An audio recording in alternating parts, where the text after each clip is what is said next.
Bonsoir à tous. À la une de ce journal, insécurité grandissante pour des ouvriers engagés sur des sites de construction des immeubles à Douala. L'effondrement d'un échafaudage a tué un ouvrier et provoqué de graves blessures et des traumatismes chez ses collègues rescapés. Face à ce drame, d'autres ouvriers travaillant sur le lieu de l'incident avouent qu'ils ne disposent pas d'équipement de protection individuelle adéquat. Comment en est-on arrivé là? Qu'est-ce qui explique une telle négligence? Élément de réponse dans ce journal.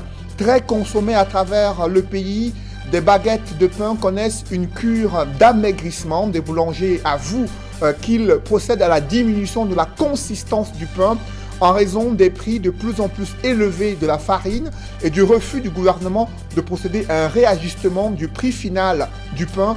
Quelles sont les conséquences sur le mode de consommation des Camerounais? Grand reportage à suivre dans le Mungo, là où des ménages et des opérateurs économiques se plaignent de la situation de la farine et du pain. Nous en parlerons au cœur de ce journal.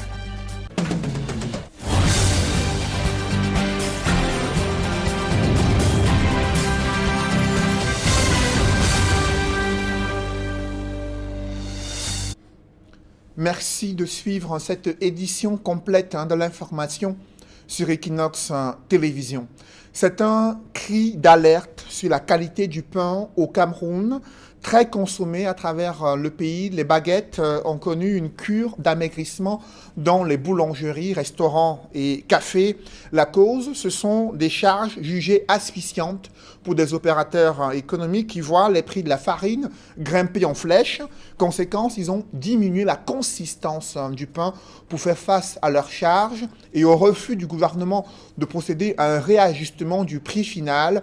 Résultat des courses, des ménages sont pleins de la qualité du pain sans que leurs plaintes ne trouvent un écho favorable auprès des pouvoirs publics. C'est un grand reportage signé Jacques Mollon et Donald Brice Kamgan.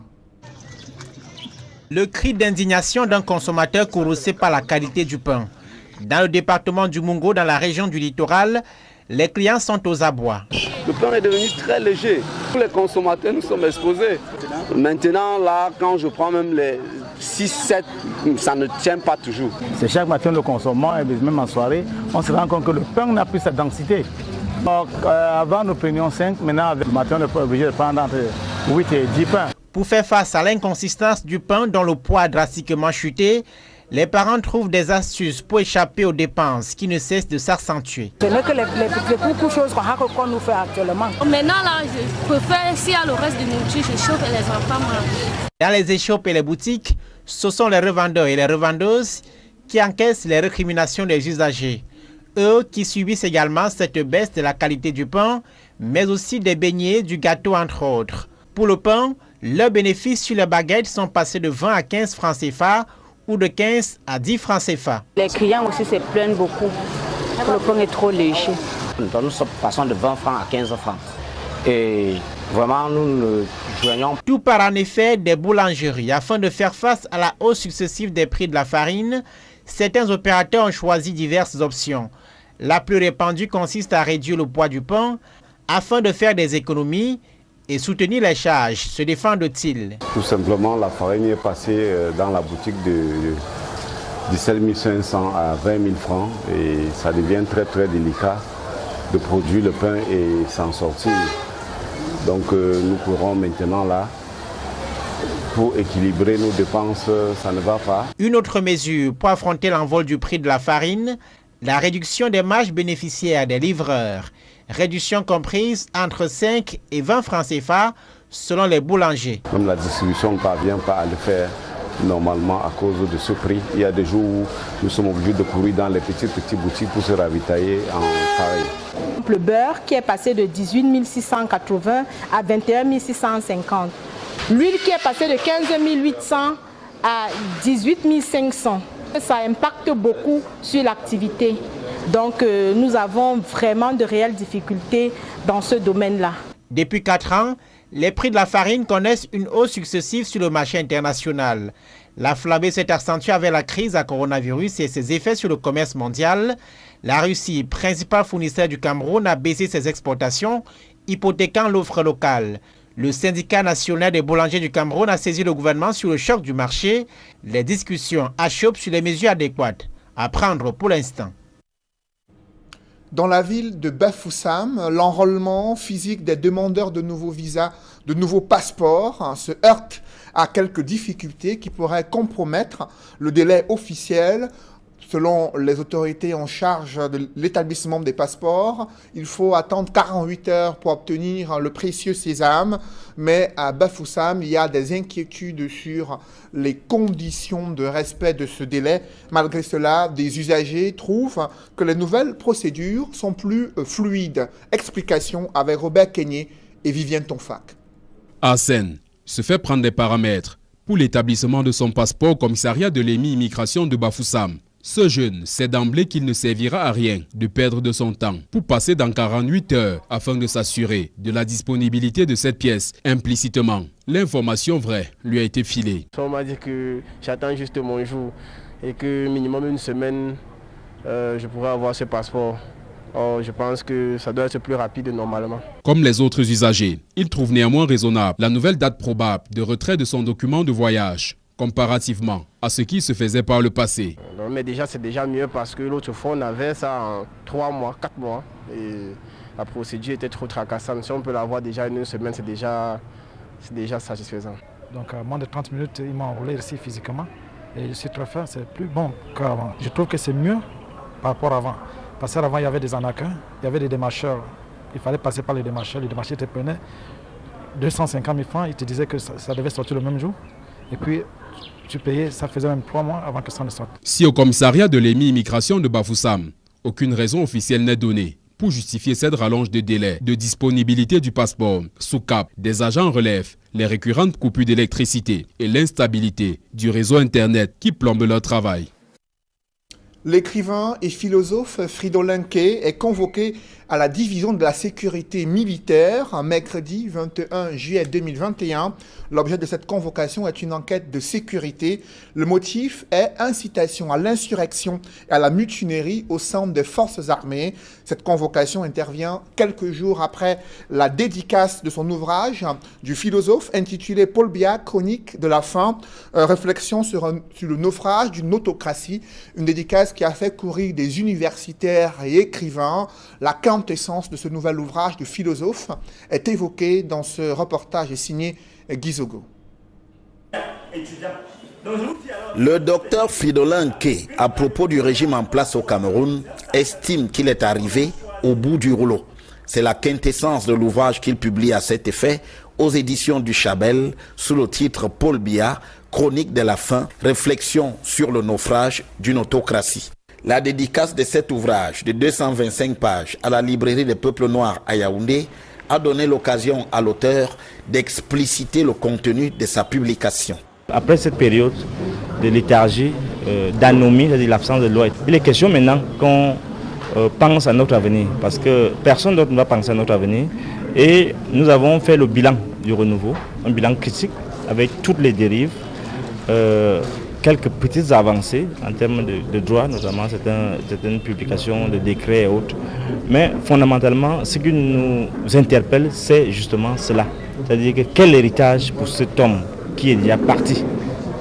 L'auteur insiste notamment sur ce qu'il considère comme la mécanique de la déstructuration de la société camerounaise avec l'accaparement des instruments et des ressources de l'État par une minorité. Le fait de capter le pouvoir, tous les instruments qui devraient permettre de gouverner, c'est-à-dire que de s'occuper de la cité comme d'une affaire de tout le monde, on capte tout ça et on le met à la disposition d'une petite minorité qui dicte sa loi par un ensemble d'abus, par les frustrations permanentes. On utilise les instruments de l'État pour la sécurité de certaines personnes qui n'ont pour objectif que l'accaparement des ressources qui appartiennent pourtant à tout le monde. De plus, à son sens, cette décrépitude se lie aussi à l'aune des dysfonctionnements observés dans le système éducatif. Pervertir l'éducation, les écoles sont abandonnées à elles-mêmes, les institutions sont abandonnées à elles-mêmes, les bars partout dans les écoles, la vente de gros, et à l'université c'est pire. Les élèves de l'école primaire parfois vont même à l'école maintenant avec les King Arthur. À plus forte raison, nous et les enseignants qui sont délaissés à eux-mêmes, on travestit le sens des priorités. Au lieu de s'occuper de gouverner, de développer le pays, on s'occupe de faire la guerre, de tuer nos propres frères. Ça c'est quelque chose d'intolérable. Autant de faits qui apportent aux yeux de Fridolin Nké la preuve de ce que Paul Biya ne tient plus le gouvernail. Paul Biya n'est plus au pouvoir parce que la façon dont les choses se passent, on voit bien qu'il n'y a plus de personnes qui est le gouvernail. Donc le navire est en train de tanguer et prendre de l'eau partout. Dès lors, pour l'auteur, l'issue désormais, c'est l'après qu'il faut préparer, y compris par une révolution. Il est temps que chacun se retrouve avec lui-même dans son fort intérieur et de voir ce qu'il a fait. Ce qu'il a fait d'abord, c'est s'inscrire. Si vous n'avez pas été à l'école, vous avez des enfants, vous avez des cousins, il faut vous inscrire. Parce qu'on ne peut pas faire la révolution. La révolution est en marche. On ne peut pas la faire si fondamentalement on n'est pas préparé. Et pour être préparé, ce n'est pas que vous allez compter sur des super-hommes ou bien le surhomme de Nietzsche. Non, c'est compter sur vous-même et sur ceux qui vous donnent un peu la petite orientation comme nous autres. On ne peut pas faire la révolution si on n'a pas la conscience de la situation dans laquelle nous nous trouvons. 2, si on n'est pas déterminé soi-même à aller jusqu'au bout. 3, si on manque du minimum. Sans aucun doute, le régime de Yaoundé ne trouve aucune grâce auprès de Fridolin Nké qui le range sans ménagement dans le passé. Alors qu'une manifestation des activistes de la diaspora se prépare contre le président Paul Biya en séjour privé en Europe, le secrétaire général adjoint du comité central du RDPC réagit. Pour Grégoire Ona, la violence sous toutes ses formes est proscrite. Il précise que le chef d'État a droit à sa vie privée. Il est libre d'aller et venir partout dans le monde. Selon le secrétaire général adjoint du comité central du parti au pouvoir, les droits de l'homme concernent tout le monde.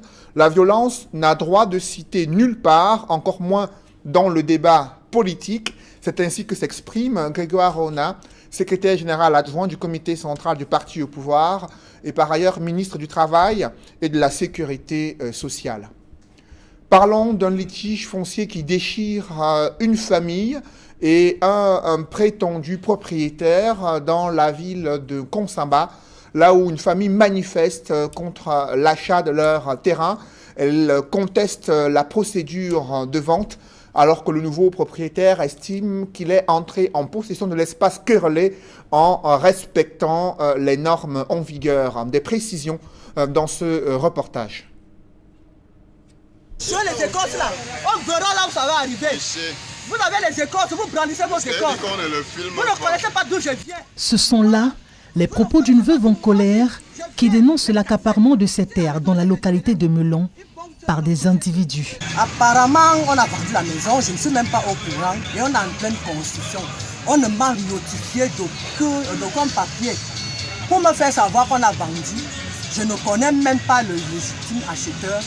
Je ne connais même pas ceux qui sont en train de construire. L'espace de terre d'un peu plus de 300 mètres carrés querellé aurait été vendu par l'un des fils du défunt sans le consentement des autres membres de la famille qui, une fois informés, vont tout faire pour s'opposer à cette vente. Sur le site en question, des travaux ont d'ores et déjà été entamés par le camp adverse qui dit avoir tous les documents faisant d'eux les nouveaux propriétaires. Le terrain a été vendu. Ils sont au courant. Le mourant n'a pas laissé le dossier. Il a laissé le dossier. Bon, qu'est-ce que je viens faire dans la famille? Si celui-là a vendu comme tout le monde, chacun vend. Où est le problème? Il n'est pas le seul dans cette famille à vendre. L'affaire portée devant les tribunaux n'a tout de même pas empêché la famille Kamois de descendre sur les lieux, pancarte à main, pour exiger l'arrêt des travaux. Je vais être contre de ça, puisque actuellement là on va arrêter le chantier, puisque en justice, il y a déjà les papiers en justice, et la justice est en train de suivre son cours, mais pendant que la justice fait son cours, ils sont en train de construire. Seul le verdict de la justice, très attendu par les deux camps, mettra fin à ce litige foncier. Des conflits de ce genre sont de plus en plus récurrents au Cameroun. Plus de 30 années. On est venu détruire. Quelles sont les activités des jeunes durant cette période de vacances dans la ville de Bafoussam? D'autres aident des usagers à avoir accès aux différents services visant à obtenir des documents certifiés dans les tribunaux, les mairies ou les sous-préfectures. Une activité de coursier qui rapporte, selon ces jeunes, évocation dans ce reportage signé Leclerc Tsakem. C'est les vacances, ça court les rues des métropoles. Les activités saisonnières battent leur plan. Sur le trottoir, jeunes et moins jeunes répondent présents, proposent des services divers. Dans la capitale de la région de l'Ouest, un autre type d'activité prend progressivement corps pour ces jeunes, une sorte d'orientation clientèle dans la constitution des dossiers pour concours et actes officiels. Élève en classe de 3e à l'Emo Collège. Ouais, mon rôle, je travaille au service au secrétaire public. J'arrive ici à 6h30. Le jour où j'ai croisé, c'est 7h. Quand j'arrive, j'attire la clientèle. En fonction du service où il me dit, je le dirige vers la patronne. Comme ce jeune, ils sont nombreux, positionnés le long de l'axe principal, non loin du palais de justice, abordant les clients et orientent vers les patrons installés dans ce hangar. Le quota de clients détermine le salaire journalier. Quand le client arrive, je le salue. En faisant du service qui demande jamais, et à la fin de la journée, je reçois mes 1000 francs. Le jour où on n'est pas trop gravé, c'est 500. Au moins, en 3 mois. Les petites économies que j'ai fait au quartier et ici, ça fait 2 mois, c'est 25 000. Les clients repartent plus ou moins satisfaits selon les services demandés. Quand on arrive ici, il y a certains jeunes là qui courent, ils nous demandent quel est le service qu'elles peuvent nous rendre, tout est consort. Et si tu as besoin de quelqu'un d'elle ou quelqu'un d'eux, tu fais seulement si on te satisfait. La présence massive de ces jeunes dans les rues n'est pas sans impact sur les recettes des aînés qui pratiquent régulièrement ce type d'activité. En ces temps de conjoncture, certains souhaitent tourner la page pour se consacrer à des activités plus rentables et stables. Si le gouvernement pouvait me donner un truc qui pouvait subvenir à mes besoins, oui, ça pouvait beaucoup m'enchanter. Donc j'ai fait beaucoup de travaux dans ces dehors. Jusque-là, je vois que ça ne donne rien. Donc on est venu aussi comme ça, un peu créer certaines relations. Voilà. Donc en venant créer des relations en ville comme ça, là, on peut trouver un truc qui peut bien nous rapporter, oui. Les fonds cotisés pendant cette période sont une bouffée d'oxygène pour les parents dans les préparatifs de la prochaine rentrée scolaire. Ça m'aide à moitié ma scolarité, mais les bics, mais les cahiers, mais les boîtes. En bref, à présent, les images de cet effondrement d'un échafaudage en plein centre-ville de Douala. Cet incident a causé la mort d'un ouvrier et provoqué des graves blessures et traumatismes chez des ouvriers rescapés. Ils ont été pris en charge à l'hôpital La Quintini de Douala. Vous le voyez en image amateur. Cet incident grave survenu sur le site de construction d'un immeuble de plusieurs niveaux. L'échafaudage en question se trouvait au 4e niveau et des ouvriers y travaillaient. Cet effondrement a provoqué la mort d'un ouvrier. D'autres ayant échappé à l'incident révèlent qu'ils avaient déjà émis des réserves sur cet outil de travail jugé obsolète et qui ne leur garantissait pas une sécurité. D'autres ouvriers ont évoqué également le fait qu'ils ont eu du mal à obtenir des équipements de protection individuelle pour travailler sur ce chantier. Parlons à présent de football. Le glissement de date à la Coupe d'Afrique de football n'a pas débuté en 2019 au Cameroun, notamment en 2018. Prévu en 1961, la compétition fut repoussée en 1962 en raison d'une rumeur de coup d'État visant à renverser le monarque très autoritaire d'Éthiopie, lui qui avait arraché le pouvoir 8 ans avant son arrivée sur le trône. Des précisions avec Jean-Paul Chouniat sur le chemin de la CAN édition 2022 au Cameroun. Ce programme vous est offert par Kadibir. Notre patrimoine, c'est vous.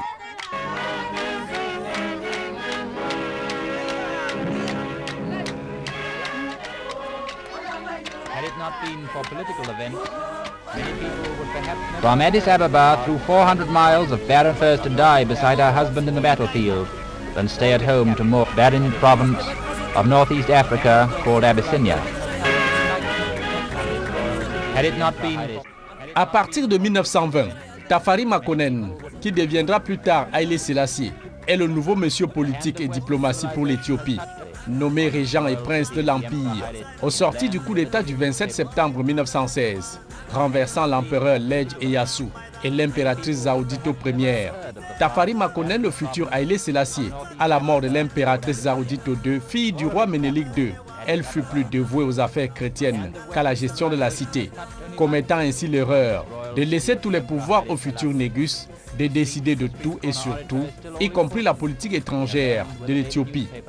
Ainsi, 7 ans avant son accession au trône, Tafari Makonnen se rend même à la Société des Nations, la SDN, en 1923, pour confirmer l'adhésion de l'Éthiopie et consolider son indépendance.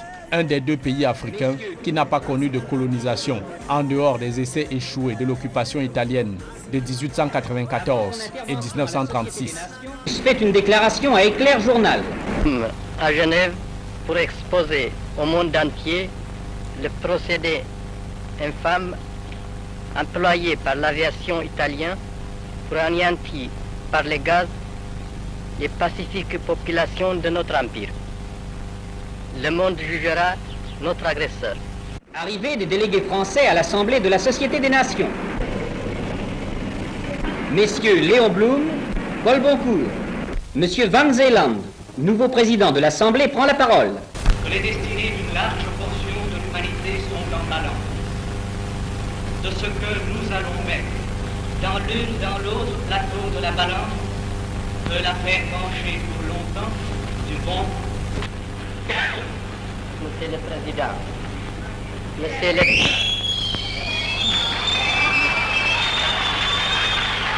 Dès les premiers mots, des journalistes italiens l'interrompent par des coups de sifflet auxquels répondent de nombreux applaudissements. Le service d'ordre intervient et les manifestants sont expulsés. Je prie l'Assemblée de m'excuser si je ne m'exprime pas en français. Je vais sous ma pensée avec toute la force de mon esprit et de mon cœur en parlant en amharique. ጦርነቱ እንደተጀመረ በ1935 ዓመተ ምህረት መጨረሻ የኢጣሊያን የአውሮፕላኖች በጦር ሰራዊት ላይ የጋዝ ላክሬሞጀን ያለበት ቦምብ ጣሉባቸው። Nouvel enfant de la cour royale d'Éthiopie, Tafari Makonnen réconforte sa mégalomanie à la mort de Zaoudito II, le 3 avril 1930, se faisant introniser 7 mois plus tard, Négus Haïlé Sélassié, et instaure une monarchie absolue à la Louis XIV. Cousin de l'héritière du trône, Zaoudito, Rastafari, à la mort de Zaoudito le 2 avril 1930, prend le pouvoir et le titre d'empereur. Il est couronné sous le nom Haïlé Sélassié, le pouvoir de la Trinité, roi des rois d'Éthiopie, seigneur des seigneurs, lion conquérant de la tribu de Juda, lumière du monde, élu de Dieu sont quelques titres dont il est affublé.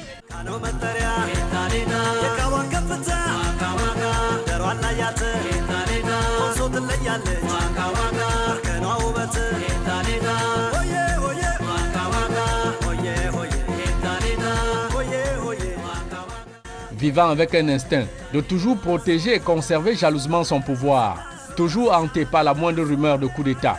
C'est dans cet état d'esprit qu'Haïlé Sélassié, le passionné de sport et de football, donnait sa parole pour abriter la 3e Coupe d'Afrique des Nations à Addis Abeba. Mais face à l'ambiance délétère et le climat de suspicion au sein de son régime, le Négus repousse d'un an la tenue de la compétition. Le temps de faire le ménage sur les prétendus réseaux poutistes qui veulent le renverser en cette année 1961.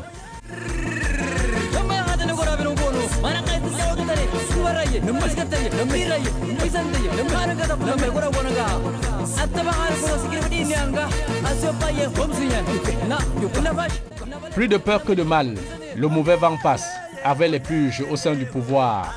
Nigeria, Kenya et Zanzibar ayant échoué aux 2 tours éliminatoires d'avril et novembre 1961. 2 bleus, la Tunisie et l'Ouganda, font leur entrée dans la cour des grands. En l'absence du Soudan, un des pères fondateurs de la compétition, la phase finale s'ouvre le 14 janvier 1962 sur une toute première victoire et premier but de Wally Antelope d'Éthiopie en 3 participations à la CAN. Score 4-2 sur les Aigles de Carthage de Tunisie à leur première participation.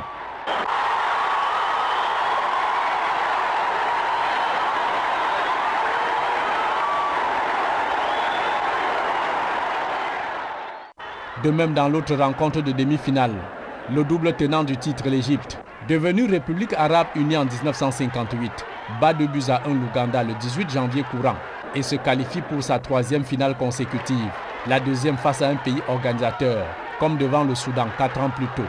Ce 21 janvier 1962, jour de finale, au stade Haïlé Sélassié d'Addis Abeba.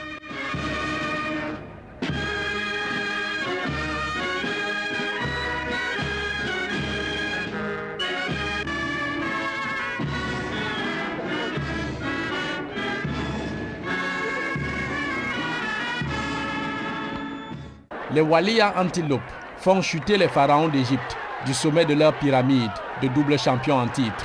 Score de la partie 4-2. En 2 matchs donc, le coach Innekachu Tessé Maïs et Poulain ont inscrit 8 buts et reçoivent la couronne continentale des mains de leur empereur, Haïlé Sélassié. ከሰባት አስርተ ዓመታት በፊት ቋራ ውስጥ አንድ ልጅ ተወለደ። ጊዜው ጣሊያንና ኢትዮጵያ እገዛለሁ አልገዛም ስምምነት የተዋሃበት ጊዜ ነበር እና መንግስቱ ወርቁ የተባለው ልጅ ከእናቱ ጋር ወደ ወህኒ ወረደ። አባቱ À la petite finale pour la 3e place, les Aigles de Carthage de Tunisie l'emportent 3-0 devant les Cranes d'Ouganda. Même en manquant un 3e trophée, les pharaons confirment leur vocation offensive devant les cages adverses. L'Égyptien Fatah El Badawi et l'Éthiopien Mengistu Vorku se partagent le soulier d'or avec 3 buts chacun. En 3 éditions de 1957 à 1962, la Coupe d'Afrique enregistre déjà 33 buts en 9 matchs, pour une moyenne par match de 3,33 buts. Passé en année impaire sur un concours de circonstances, la 4e édition de la Coupe d'Afrique retrouve l'année impaire de 1963 au pays du panafricaniste Kwame Nkrumah, qui a fait du football son cheval de bataille pour la réalisation de son rêve des États-Unis d'Afrique. Its Prime Minister was Kwame Nkrumah. His Convention People's Party had won the elections.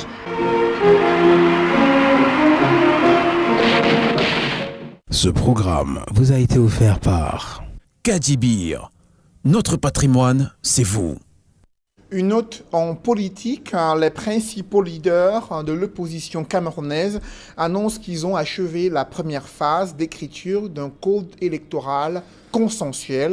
Ils l'ont fait savoir au terme d'une rencontre qui s'est tenue ce jour. Une seconde phase est annoncée, les détails n'ont pas été dévoilés. Un public reportage dans ce journal, les responsables de la structure Chimal, spécialisée dans le marketing de réseau, apportent des éclaircies sur la situation de leur entreprise. Ils notent qu'ils ont enregistré des pertes et qu'ils sont en train d'effectuer des démarches afin que la situation revienne à la normale, des pertes liées aux décisions du gouvernement et autorités monétaires de procéder à l'interdiction des activités pour toute entreprise évoluant dans le secteur de la crypto-monnaie au Cameroun. Reportage.